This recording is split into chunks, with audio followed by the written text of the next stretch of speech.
be seated.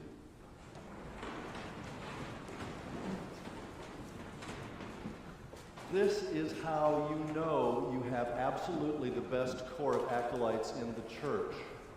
How many of you realize that I realized with a thud that the text of my sermon was in my office downstairs in my briefcase, silently, invisibly, immaculately. I dispatched an acolyte and it appeared. I would expect nothing less. In parking structures attached to hospitals where I have lived, there used to be 2 or 3 spots reserved for the clergy. I remember one frosty December morning when I pulled into my spot at Old St. Joe's Hospital and observed the car in the clergy slot next to mine. It was a long, very shiny, forest green Cadillac. Must have been a Presbyterian. I walked around the thing and saw something on the back bumper. It was one of those Christian bumper stickers, and it said, "Warning, in case of rapture, this vehicle will be driverless." Maybe not Presbyterian. Anyway, have you seen such stickers? Did you know that there's a website called the Rapture Index? It's a lurid digest of the state of things in this world, all through a prophetic lens from the Bible, to determine how close we might just be to the end of the world and the judgment of Jesus.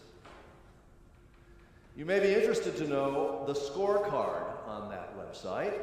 100 points and below show prophetic, slow activity. 100 to 130, moderate prophetic activity. 130 to 160, heavy prophetic activity. Above 160, and I quote, "Buckle your seatbelts." The current number also might interest you. The current number stands at 178. And you know what? These people are telling the truth. My car very well could be driverless on the way home today. The end could come at any time. It has come again and again and again.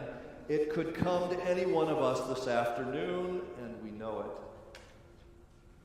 We keep the knowledge at bay, to be sure. We eat and drink, we shop and plan, we gossip and scheme as though time were ours indefinitely to do whatever we like with it. But we do know better. It's a mistake to think that what Jesus is talking about in the gospel this morning is just a prediction of some future sci-fi rapture, the stuff of popular religious bestsellers. Jesus is describing a world you and I don't have to fantasize about. He's describing the world we know very well. The news is full of signs in the sun and moon. Horrific wildfires, earthquakes, unrest at the border, political instability. More and more people seem to be fainting in the face of it all. And at any moment, the world we thought we knew and that seemed so stable might come to an end. And we know it. And the message of the season of Advent, you know what? The message of the season of Advent is that is a very good thing. That's why the contrast between the church's season and that festival of buying and selling the world calls Christmas is so startling. A great deal of that feast going on at the mall is about avoiding the knowledge of being taken, denying it. There are no messages or displays at Target or Amazon about the end of all things, unless I've missed something. The Day of Judgment doesn't figure very prominently in the Santa display at the department stores, but the church knows better. The Christian people insist on dealing with reality. We proclaim not a fantasy God, but a God who is present in the real world, the one we really live in. That's why at the heart of every baptism are not sweet, sentimental thoughts about the babies, bless them. At the baptism of children, and everyone else for that matter, we ask questions in the adults in the place how we're going to live our lives. And in the light of the political realities of our world just now, those promises have never been more important to remember. How will we treat other human beings, especially the poor and the unlovable? How will we renounce the power of evil as it shows up in our lives? Will we acknowledge that we can never manufacture our own security? Will we put our whole trust in the God who has come to us in Christ Jesus? We do not pat people on the head in baptism. We mark them with a sign of their utter dependence on God. We sign them with a cross. And in this meal we share, this reminder and reenactment of all our baptisms, in our Eucharist we do not pretend anything about the world.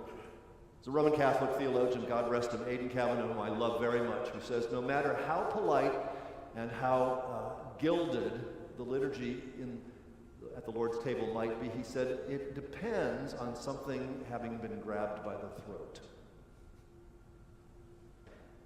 No matter how polite, how elegant the dining room, the feast only happens because something's been grabbed by the throat, he says. We tell the truth. In this meal we share, we remember what it cost our baptisms. At the heart of our thanksgiving over the gifts of bread and wine, we say that what is most important to us about reality, we remember his death, we proclaim his resurrection, and we await his coming in glory. We declare, that is, our utter dependence on the God who shows up in our lives suddenly, if we're ready or not, all the time. The gospel reading today is technically termed apocalyptic literature. The word apocalypse doesn't mean exactly the kind of epic disaster movie we've come to use it to mean. It's not a bumper sticker. The original meaning of the word apocalypse was simply to uncover, to reveal something hidden. Jesus tells stories about the end of things to reveal something that is not obvious. And ultimately, apocalyptic literature is a source not of fear, but of great and mighty joy. It's one of the terrible things we've done to books like the book of Revelation, although the author has to bear some of the weight of that. What was he on? The book of Revelation has been used and misused terribly. It was written to a group of Christians who were suffering persecution on and off to remind them that God wins, not to scare people into heaven like it's been used so much. Apocalyptic literature in the Bible, anyway, is written there to remind us that God wins, no matter how bleak it looks out there. The Eucharist we celebrate is not about escape, it's about engagement. The author, Kathleen Norris, writes about the word apocalypse using an image from the North Dakota farmers she grew up with. The folks who tend crops of those great plains talk about next year country. Next year country. She writes this. Next year country is a treasured idiom of the Western Dakotas, an accurate description of the landscape that farmers and ranchers dwell in. Next year, rains will come at the right time. Next year, I won't get hailed out. Next year, winter won't set in before I have my hay hauled in for winter feeding. I don't know a single person on the land who uses the idea of next year country as an excuse not to keep on reading the earth, not to look for the signs that mean you've got to get out and do the field work when the time is right. Maybe we're meant to use apocalyptic literature in the same way. not as an allowance to indulge in otherworldly fixations, but as an injunction to pay closer attention to the world around us. That's what Advent is for. What our baptisms and Eucharists are all about, what the life of the Christian community is all about, is this next year country. We're not people who are pledged. We are people who have pledged ourselves to commit ourselves to do something about the world out there. That's why we are here, to be sent out there, to pay attention. That's what it is to make our proclamation that Christ has died, Christ is risen, and Christ will come again. We declare that Jesus Christ is the meaning of our lives, in here and out there, that no matter what has or will happen to us, that Christ has been, is, and will be in all of it. And that because of that, we can be free to work so that swords and missiles and terror tactics might get beaten into plows and good harvests. To live free from the fear of things falling apart, so that we might love and serve the Lord in everyone in our lives, especially those who can't believe they are loved. So friends, this Advent, by the light of this flickering candle, watch, look, listen, read the signs of the times in your own life. The next year, country, is coming. So live as though the world might be shattered at any moment. Love Christ in that very same world. And be